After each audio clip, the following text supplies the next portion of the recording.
El siguiente programa es apto para mayores de 18 años. No contiene escenas de sexo ni violencia. Contiene subtítulos de apoyo.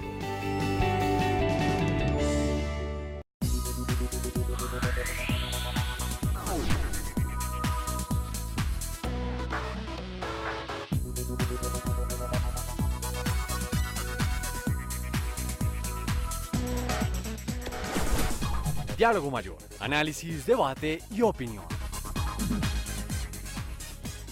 Muy buenas noches a todos, bienvenidos a Diálogo Mayor.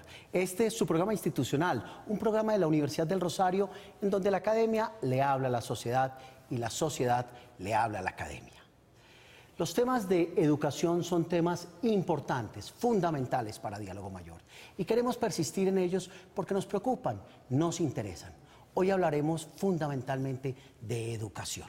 Y para tratar este tema de evaluación, de educación, de didácticas, de innovación, de tecnologías dedicadas a la formación de nuestros colombianos, pues traemos dos expertos de primera línea. Están con nosotros Gabriel Enrique Diago, director de Tecnología e Innovación del Colegio Los Cabos. Bienvenido, Gabriel. Muchísimas gracias. Muchísimas gracias por Nos estar. encanta que Gabriel está por acá y que esté acompañándonos, ojalá permanentemente. Y también tenemos a otra experta, a Clara Inés García. Ella es la directora del Centro de Enseñanza y Aprendizaje de la Universidad del Rosario. Clara, bienvenida. Buenas noches, muchas gracias. Pues bueno, con ellos hablaremos de estos temas de educación. ¿Cuáles son estas brechas? ¿En dónde hemos mejorado y en dónde hemos cambiado en términos de educación? Vamos a empezar con Clara. Clara, cuéntanos cómo están entrando los estudiantes a la universidad, cómo están asumiendo esa nueva riqueza de la academia universitaria después de tantos años de colegio. ¿Cómo ha sido esa ruptura desde el colegio al ingreso de la universidad? Bueno, en la universidad estamos recibiendo estudiantes muy inquietos, que eso nos parece muy interesante, acostumbrados a unos tipos de práctica que dependen de los colegios de los que han salido, algunos muy acostumbrados a la magistralidad, a la figura del profesor, a escucharlos, y otros que le exigen a los profesores de la universidad porque siempre están pidiendo prácticas más innovadoras, mucho más didáctica, y eso es una exigencia que nos parece muy interesante para nuestros profesores porque los ponen en un reto de transformar todo el tiempo su práctica.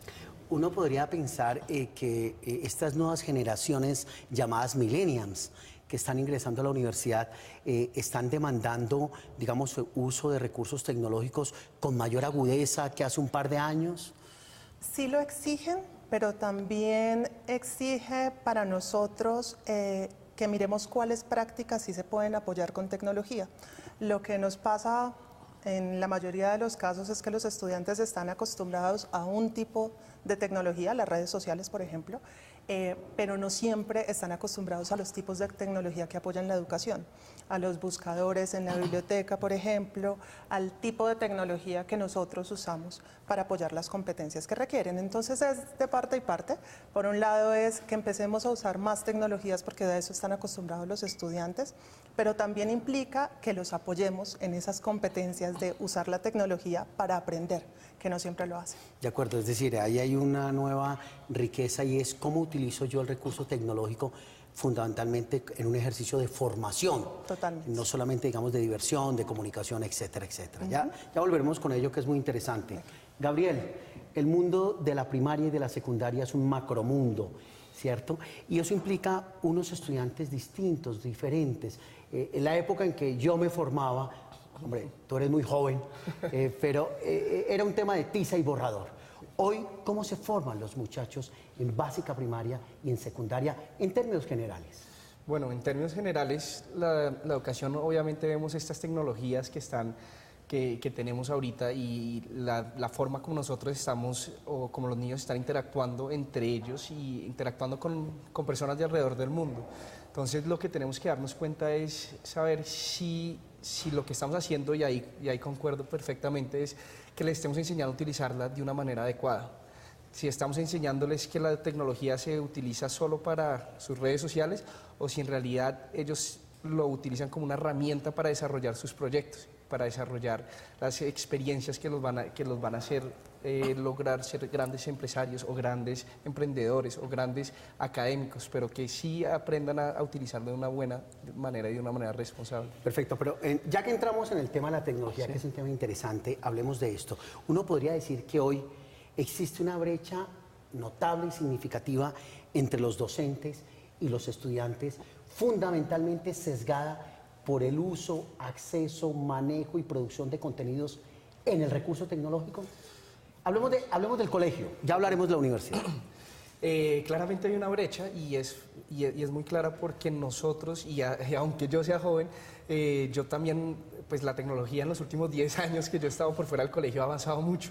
Y hay una brecha porque la manera como nosotros nos educaron era muy distinta a la manera como los niños ahorita tienen y el acceso que tienen a Internet. Entonces los profesores y la gente de la academia tenemos que darnos cuenta que necesitamos conectarnos a esas y cerrar la brecha y enseñar de una manera distinta. Ni siquiera es la tecnología, porque de nada sirve tener un iPad si lo utilizamos como un libro. Entonces sigue siendo el mismo, sigue siendo una tecnología distinta, pero bajo las mismas metodologías. Entonces lo que nosotros tenemos que hacer es darnos cuenta que los niños tienen que aprender diferente, pero eso requiere no solo de las nuevas tecnologías, sino de nuevos métodos de aprendizaje, donde los niños ya no es el conocimiento lo más importante, sino la metodología y las habilidades que aprenden durante el proceso. Perfecto, pero volvamos con la pregunta. Clara, uno podría asegurar, sobre todo en ciertas carreras, en ciertas profesiones, que se siente una brecha entre los profesores, aunque sean jóvenes, pero adultos, y esa población joven que hoy indefectiblemente accede y utiliza el recurso tecnológico para vivir, para relacionarse, para comunicarse, etcétera, etcétera? Sí, sin duda hay una brecha y eso lo tenemos que admitir y lo tenemos que abordar en la universidad. No creo que sea tanto por áreas, tiene que ver es más con el tipo de prácticas a los que estamos acostumbrados.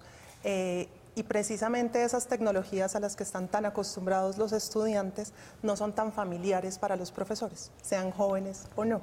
Entonces, por eso es una cuestión de repensar las prácticas, de conocer las tecnologías, porque a veces no las conocemos, todas las que tenemos a disposición, y decidir cuáles pueden ser más pertinentes para apoyar ese objetivo que tenemos educativo. Ahí podemos decir que la tecnología no es solamente el recurso tecnológico per se, que conocemos las TIC, sino también las tecnologías son los bolígrafos, ¿cierto? Claro. En su momento el bolígrafo fue una tecnología, la tiza, el borrador, el tablero fueron tecnologías. Vamos a ver después de nuestro siguiente corte de comerciales qué dicen los estudiantes, qué dicen nuestros ciudadanos con respecto a cómo aprendieron antes y cómo aprenden ahora. No se vayan, ya regresamos. Con más de 363 años, la Universidad del Rosario ha formado a los mejores profesionales de Colombia, destacándose como una de las academias con más tradición en la educación superior. Universidad del Rosario, hacemos historia. El libro recomendado de la semana es Más allá de la ciudad letrada, letramientos indígenas en los Andes.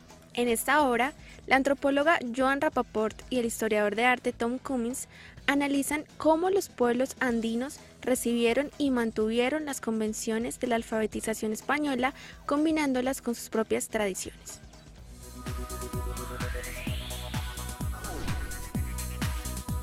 El Gimnasio Los Caobos siempre ha tenido como propósito formar los futuros líderes de Colombia.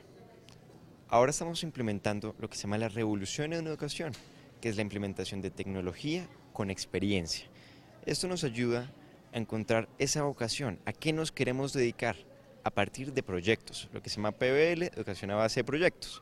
Esto lo vemos en casi todos los grados que existen hoy en día en el Gimnasio Los Caobos, desde pre-kinder hasta 11. Cada grado tiene su proyecto de grado que tiene que ver con todo lo que es emprender, no solamente con el tema empresarial, sino con el tema de estilo de vida, qué quieres adoptar en tu vida y cómo puedes ir desde ahora formándote para poder llegar a ser lo que quieres ser algún día. Aquí en Gimnasio Los Caobos, realmente la revolución educativa no solo se ha basado en la tecnología que el siglo XXI nos ha podido brindar a todos los estudiantes en todo el mundo, sino también en cómo los proyectos han sido basados en aprendizaje, pues PBL por sus siglas en inglés, y cómo incorporamos todo este conocimiento porque lo estamos haciendo y lo estamos aplicando en diferentes proyectos, tales como el banco, como la rueda de negocios y todas estas cosas que en realidad nos han ayudado a poder aprender mejor todo. Pues considero que es tanto como un cambio positivo como negativo, porque por una parte estamos utilizando los medios para un fin, digamos que beneficioso en cuanto a nuestra educación y eso, pero también es importante no dejar atrás, digamos, el hecho de poder, por ejemplo, escribir de nuestro puño y letra, el poder desarrollar las habilidades que ya tenemos desde un comienzo y que son cosas que realmente no se deben perder. También el hecho de que a veces nos enfocamos mucho en medios electrónicos y nos separa mucho de nuestra manera de comunicarnos con el resto de la sociedad. Yo pienso que el componente educativo debe intentar mezclar ambos métodos, no solo quedarse con los métodos virtuales, sino rescatar parte de la educación tradicional. También a eso me refiero, como los libros electrónicos, los libros impresos. En realidad pienso que debería haber como elementos de los dos.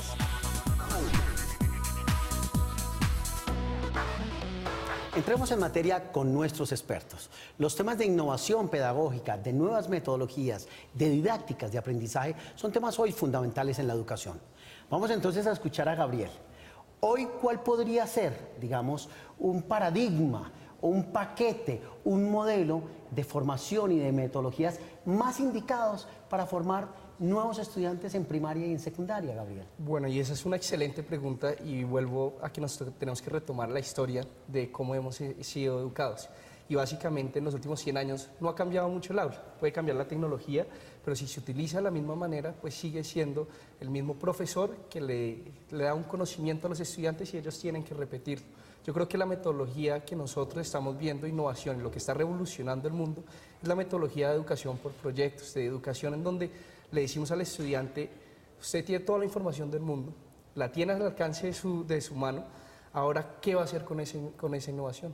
Tenemos todos los problemas del mundo que no tenemos tiempo nosotros los adultos para solucionarlo, soluciónenlos ustedes y no se vuelvan simplemente personas que pueden repetir lo que un profesor les dijo. Gabriel, entonces uno supondría que hoy la metodología es primero de corresponsabilidad en el proceso de aprendizaje. Exactamente. Esto no es un asunto solamente del docente, sino del estudiante, de poder conformar equipos de trabajo para poder aprender a resolver problemas. Eso supone que hablamos de una metodología, digamos, de resolución de problemas dentro del aula que puedan impactar la sociedad. Eso es exactamente correcto y si nosotros nos damos cuenta, en un colegio tradicional lo más alejado de un trabajo es un colegio tradicional y un aula de clase. Entonces lo que nosotros queremos es que sea eso, que el profesor se pueda volver un guía, pero que los niños solucionen los problemas y que los niños lleguen al conocimiento por su propia curiosidad. Yo creo que nadie de los que ha hecho estos libros de cálculo lo hizo simplemente para tener su nombre en un libro y que lo repitieran los estudiantes. Lo hicieron para solucionar un problema que tenía la sociedad y eso fue lo que los motivó a hacer todos estos conocimientos y a crear todo este conocimiento. Y nosotros necesitamos que el estudiante vuelva a pensar eso, que ame el aprendizaje porque le ve un sentido a la sociedad y le ve un sentido a su vida. Y no es simplemente un método para hacer un examen, olvidarse apenas haga el examen. Por supuesto, muy interesante. Entonces hagamos lo siguiente. Pensemos si todo esto estructuralmente es cierto, eso significa que las metodologías tienen vida cuando hay dos actores del proceso, estudiantes y profesores. Hablemos de los profesores. ¿Están tan capacitados nuestros profesores en Colombia, tanto en la universidad como en el colegio, para asumir nuevas pedagogías de aprendizaje, sobre todo para resolver problemas? Creo que algo que reconocemos en las universidades es que tenemos excelentes profesionales, excelentes en su disciplina, no necesariamente excelentes en pedagogía, porque no es su formación. Así que en las universidades hemos encontrado los espacios para que haya una formación permanente alrededor de la pedagogía y espacios de innovación también. Los profesores vienen con una materia prima importantísima que es la disciplina y la experiencia que tienen, pero nos interesa también trabajar en esa parte de formación y cómo cada uno desde sus posibilidades e intereses puede innovar. Formarse es un asunto de toda la vida. ¿Y en los colegios cómo estamos? Bueno, en los colegios, y entonces ahí ya nos toca otra vez pensar en que de pronto a los profesores nos toca olvidar lo que ya llevábamos aprendido. ¿Y por qué? Porque a nosotros nos enseñaron así. A nosotros nos enseñaron con una persona que tenía el conocimiento y tenía el control de la clase. Y muchos de nuestros docentes llevan muchos años teniendo el control de la clase y ahora nos toca cambiar. Ya el conocimiento que ellos tienen no es lo más importante, sino la metodología como ellos se lo entregan a los estudiantes es lo más importante. Ya se dice que el currículum no es lo más importante en un colegio del siglo XXI, sino cómo les enseñamos a los estudiantes, la experiencia que le damos del conocimiento. Entonces, retomando lo de los profesores, nos toca seguir ese proceso muy fuerte de capacitarlos y de guiarnos por las personas que lo están haciendo muy bien alrededor del mundo y que ya lo han hecho, para que volvamos a aprender eso, volvamos a cambiar la metodología y logremos inspirar a nuestros estudiantes a que logren encontrar su pasión y de esa pasión logren encontrarle un propósito en sus vidas. Muy interesante, hemos hablado de aprender a desaprender, formarnos para toda la vida, innovación, pedagogía, didácticas y nuevas maneras de ver el mundo, de encontrarle sentido a la educación. Muy interesante. Vamos al siguiente corte de comerciales y ya nos vemos. No se vayan.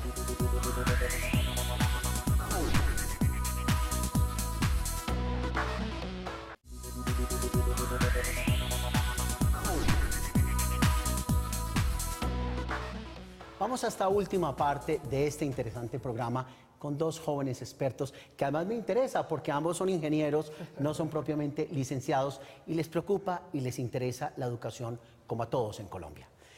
Clara, si uno pudiera tomar algunas decisiones de política, de cambio, de infraestructura, para hacer movimientos realmente revolucionarios en la educación en Colombia, en términos de educación superior, ¿cuáles serían las recomendaciones fundamentales para que cambie esta educación y que esta educación nos ayude a tener más y mejores ciudadanos? Creo que algo importante, y lo pensaría mucho más allá de la educación superior, es pensar la educación como un todo el sistema, porque eso es lo que nos ha pasado hasta ahora. Nos pensamos la educación básica por un lado, la educación media por otra, la educación superior por otro. Y si lo pensamos como un sistema educativo que tiene que estar integrado, articulado con un enfoque que nos interesa potenciar, me parece el primer paso. El segundo es una decisión de las instituciones que debe quedar en los principios, qué es lo que entienden por innovación y cómo la van a fomentar, pero eso no se puede quedar en el discurso. Así que implica también el cambio cultural que se tiene que dar alrededor de la comunidad académica en cada institución y las estrategias específicas para que eso se pueda hacer y sobre todo cómo le vamos a hacer seguimiento. Algo que pasa con las innovaciones es que se dan en un momento específico y no les llevamos el rastro, no sabemos si estamos logrando impacto o cómo las podemos seguir potenciando o adaptar en otras instituciones. Así que implica tener unos principios, tener unas estrategias que vamos a potenciar y también hacerle seguimiento para ver cómo podemos hacer que eso llegue también a otros contextos. ¿Qué pasaría frente a esta pregunta en términos de básica, primaria y secundaria? Bueno, lo más importante que nos tenemos que dar cuenta es que los currículos se tienen que hacer de una manera flexible. Nosotros no podemos pretender ver absolutamente todo el conocimiento del mundo durante nuestra vida escolar, porque es imposible. Entonces hablamos de lo que es el aprendizaje a profundidad, que de pronto es más importante ver una revolución a profundidad y ver las causas de esa revolución y lo que llevaron, y después darnos cuenta que las otras revoluciones se dieron por causas similares y compararlas, que ver todas las revoluciones que tuvimos simplemente por verlas, una cada semana, en donde el estudiante en realidad no entra en profundidad a ver el tema. Entonces tienen que ser flexibles y también tiene que haber un tema interdisciplinario, como lo decías tú. Nosotros en el trabajo no nos levantamos y decimos, bueno, hoy voy a hacer 45 minutos de matemáticas, después 45 minutos de español. No, uno une todas las materias y todas las áreas del conocimiento para sacar un proyecto adelante, y eso es lo que yo creo que se tiene que hacer. Por supuesto, eso es un pensamiento, digamos, complejo, integral. Sí. Pero ustedes están responsabilizando a los colegios y a las universidades mucho, y eso está bien, porque es una responsabilidad de las instituciones, de las organizaciones, de sus profesores, de sus directivos, de sus egresados.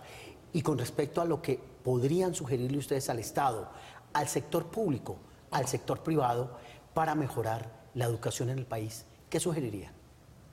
Me parece importante que el gobierno pueda promover políticas públicas con el enfoque que queremos tener como país, con un enfoque de equidad, con un enfoque de inclusión, con unas políticas que promuevan que todas las instituciones, tanto públicas como privadas, trabajen en un enfoque y en unas estrategias de formación permanente para los profesores. Y ahí el tema de las políticas tiene mucho que ver, porque lo que nos interesa es asegurar la calidad en toda la oferta que se haga para los docentes. Todos los docentes, al igual que los estudiantes, tienen derecho a una formación de calidad y a mirar esas experiencias, esos contenidos que pueden ayudarlos a innovar en su práctica. Perfecto, muy bien. ¿Y desde la perspectiva de los colegios? Bueno, desde mi perspectiva lo que tiene que hacer el gobierno es que tiene que tener muy claro cuáles son sus objetivos. Y en esto es donde caen en errores muchos gobiernos, y no solo el de Colombia, sino muchos gobiernos a nivel mundial, que es ¿para qué queremos la educación? Y eso es lo que tenemos que repensar principalmente. ¿Para sacar un mejor examen PISA? Si es para eso, pues entonces miremos bien si eso es el verdadero objetivo. Pero para mí, el verdadero objetivo de la educación es sacar un país adelante. Es hacer que los estudiantes logren crear un futuro para ellos, logren tener y garantizar su futuro suyo y el de su familia, el de sus valores. ¿No? Estoy hablando de crear profesionales que sean exitosos en todo nivel, a todo nivel, tanto personal como profesional, como en sociedad. Entonces yo creo que lo que primero que tenemos que darnos cuenta es eso, porque si empezamos a medirlo únicamente por indicadores de exámenes o por indicadores de qué tantas horas van a clase, pero no qué tanto está haciendo esa educación para ellos, qué tan buena calidad, qué tan involucrados están nuestros niños en la educación de ellos y qué tanto los llevan a la casa, qué tanto se inspiran por ir o qué tanto simplemente están allá por obligación y se quieren ir al instante que salga, que suene la campana. Perfecto. Y finalmente, yo quisiera hacerles una pregunta un poco a quemarropa, pero es interesante, y es, si ustedes quisieran hoy definir la importancia de la educación en Colombia, ¿con qué palabra, con qué términos podrían definirla como un mensaje directamente al gobierno, si se quiere, a los ministerios y propiamente al Ministerio de Educación? Creo que yo lo definiría como un motor de desarrollo. Para mí la educación es precisamente lo que permite a las personas desenvolverse, desarrollarse como personas, como ciudadanos, como profesionales, y es lo que nos permite avanzar como país. Así que si me pides una palabra, lo asociaría con desarrollo. Con desarrollo. Y yo, una palabra, yo digo que es presente, y les voy a explicar por qué. Todos decimos que la educación y que los niños son el futuro, pero nunca decimos ellos tienen la capacidad de ser el presente y de solucionar los problemas hoy en día. Y eso lo que está haciendo es que los está llevando a que solo puedan solucionar problemas cuando tengan 26 años, 2 maestrías, un doctorado. Y nosotros tenemos el recurso, y ahí voy con mi ingeniería industrial, el recurso del mundo que menos está siendo utilizado y que más desperdicio tenemos es la capacidad de nuestros niños, yo digo desde los 4 años, pero para ser menos polémico, desde los 14 años, para ser verdaderos agentes de cambio a la sociedad. Tienen tiempo, tienen inspiración y tienen ganas de salir adelante porque saben que ese es su futuro. Perfecto, interesante. Miren las definiciones: desarrollo y presente. Aprender a desaprender, aprender para toda la vida, innovación, cobertura, ingreso a las aulas de manera más masiva. Son muchos de los temas. Yo le agregaría algo para cerrar, y es que el país y el gobierno tome decisiones inmediatas e inteligentes sobre los recursos de ciencia y tecnología para investigación. Sí. Hemos llegado al final de nuestro programa. Les queremos agradecer a todos su presencia, por supuesto a nuestros invitados, sus comentarios, sus sugerencias, a todas las personas que han estado siempre pendientes de nuestro programa Diálogo Mayor. No nos olviden, estamos todos los jueves en este canal y a esta hora y en las redes sociales. A todos una feliz noche y hasta una próxima oportunidad. Muchas gracias.